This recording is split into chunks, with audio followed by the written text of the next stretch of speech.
ஒருங்கிணைந்த திடக்கழிவு மேலாண்மை திட்டம் என்ற பெயரில் கழிவுகளில் இருந்து மின்சாரம் தயாரிக்க சென்னை மாநகராட்சி கொண்டு வரப்போகும் திட்டத்தால் என்ன நடக்கும்? இது குறித்து விரிவாக பார்க்கலாம் இந்த தொகுப்பில். அதனைத் தொடர்ந்து ஒரு சிறு இடைவேளைக்கு பிறகு தந்தையின் செய்திகள் தொடரும். தொடர்ந்து இணைந்திருங்கள்.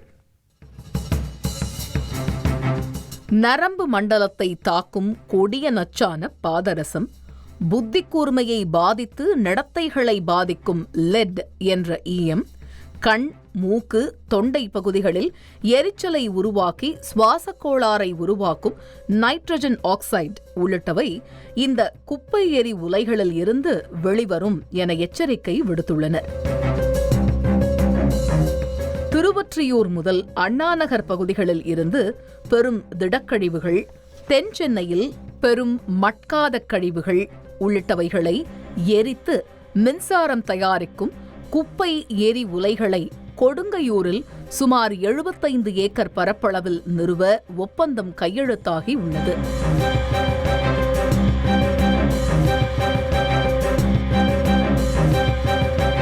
வடசென்னையின் திடக்கழிவுகளில் சுமார் 500 மெட்ரிக் டன் நெகிழிக் கழிவுகள் உள்ளிட்ட 2100 மெட்ரிக் டன் திடக்கழிவுகள் எரிக்கப்பட்டால் சுற்றுச்சூழலில் மிகப்பெரிய அழிவை சந்திக்க நேரிடலாம் என தெரிவிக்கப்பட்டுள்ளது.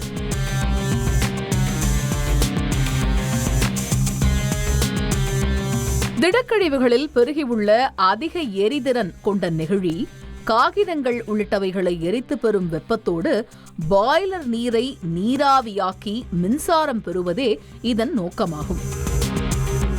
இதற்கான உதாரணங்கள் உலகம் முழுவதும் ஏராளமாக இருக்குது. டெல்லியிலே நம்ம இதற்கான உதாரணங்களை பார்க்குறோம். இதில் இருந்து உமிழப்படக்கூடிய கார்பன் டை ஆக்சைடு ஒரு நாளைக்கு ஏறக்குறைய 8.9 லட்சம் கார்கள் எமிட் பண்ணக்கூடிய கார்பன் டை ஆக்சைடுக்கு சமமானது.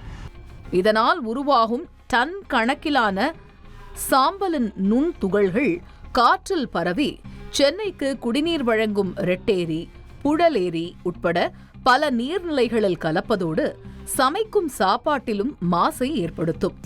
இவை தரையில் படிந்தால் நச்சுகளும் மழை நீரோடு கலந்து நிலத்தடி நீரை கூட விட்டு வைக்காது.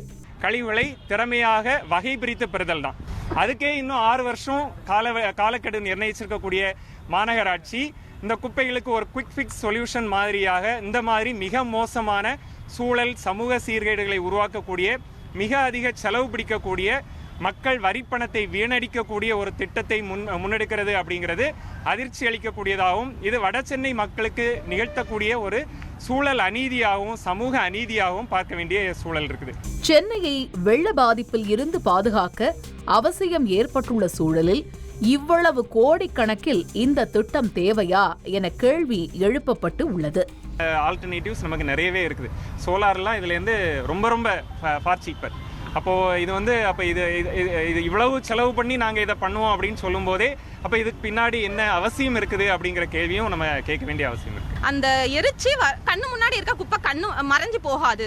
அது நம்ம கையில் இருக்கக்கூடிய அந்த மேஜிக் வேன் கிடையாது. ஸோ கண்ணு முன்னாடி இருக்க குப்பை மறைஞ்சு போகாம அதுக்கு பதிலாக நமக்கு சாம்பல் ஒரு பெரிய திட கழிவா வந்து நிற்கும் நம்ம கண்ணு முன்னாடி. எப்படி நமக்கு செப்பாக்கம், குருவிமேடு மாதிரியான கிராமங்கள் எண்ணூர்ல இருக்குதோ அந்த மாதிரி இங்க கொடங்கியூர் பக்கத்துல வேற எங்கேயாவது வந்து வரும். அதே மாதிரி இந்த முன்மொழியப்பட்டிருக்க திட்டமும் வந்து ஈரநிலங்கள் இருக்கக்கூடிய இடத்துலயும் ஈரநிலமா இருக்கக்கூடிய இடத்துலயும் தான் முன்மொழியப்பட்டிருக்கு.